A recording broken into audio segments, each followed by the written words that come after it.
साहब मैं मारना नहीं चाहता था, लेकिन शशि ने मुझे मजबूर कर दिया। कोटद्वार के बेस अस्पताल के बेड पर पड़ा मनोज रावत बार बार यही दोहरा रहा था, लेकिन जिस शशि को लेकर वो ये बातें कह रहा था वो इस दुनिया में नहीं रही। रात के अंधेरे में गला घोंटकर उसका कत्ल किया जा चुका था और उसका कातिल था उसका अपना पति। बुधवार गुरुवार की दरमियानी रात कोटद्वार का जल निगम स्टोर का इलाका किराए के एक छोटे से मकान में पति पत्नी के बीच कहासुनी होती है। दरवाजा बंद हो जाता है और फिर कुछ ऐसा होता है जिसे सुनकर रूह कांप उठती है।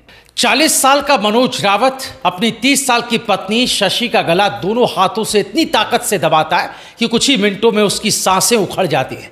कमरे में अब बस खामोशी और मौत का साया रह जाता है, लेकिन खेल अभी बाकी था।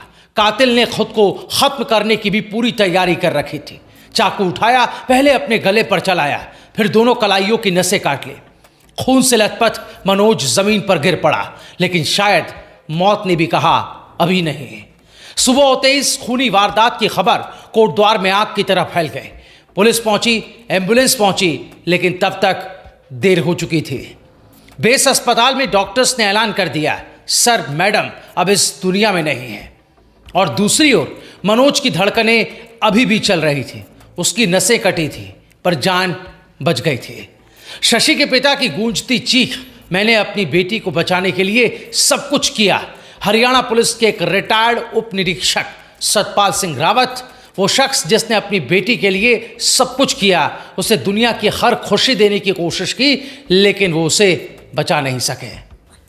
पिता ने कहा 2013 में बड़े अरमानों से शादी की थी, सोचा था मेरी बेटी खुश रहेगी, लेकिन शादी के कुछ साल बाद ही सब बदल गया।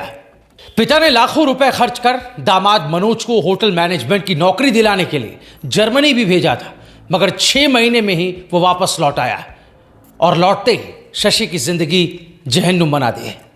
अब सवाल ये है कि क्या ये सिर्फ तनाव था या मनोज के दिमाग में पहले से कोई साजिश थी? आखिर वो कौन से झगड़े थे जो एक पति को हैवान बना गए? और उन 2 मासूम बच्चों का क्या होगा जो इस खूनी खेल में अनाथ हो गए? 200 रिखड़ी खाल थाना पुलिस ने हत्या का केस दर्ज कर लिया है। मनोज अभी अस्पताल में है, लेकिन जल्द ही उसे गिरफ्तार कर लिया जाएगा। यह सिर्फ एक हत्या की कहानी नहीं है, ये उस मोहब्बत की दास्तां है जो कभी सच थी पर धीरे धीरे नफरत में बदल गए। आप देख रहे हैं रायशुमारी।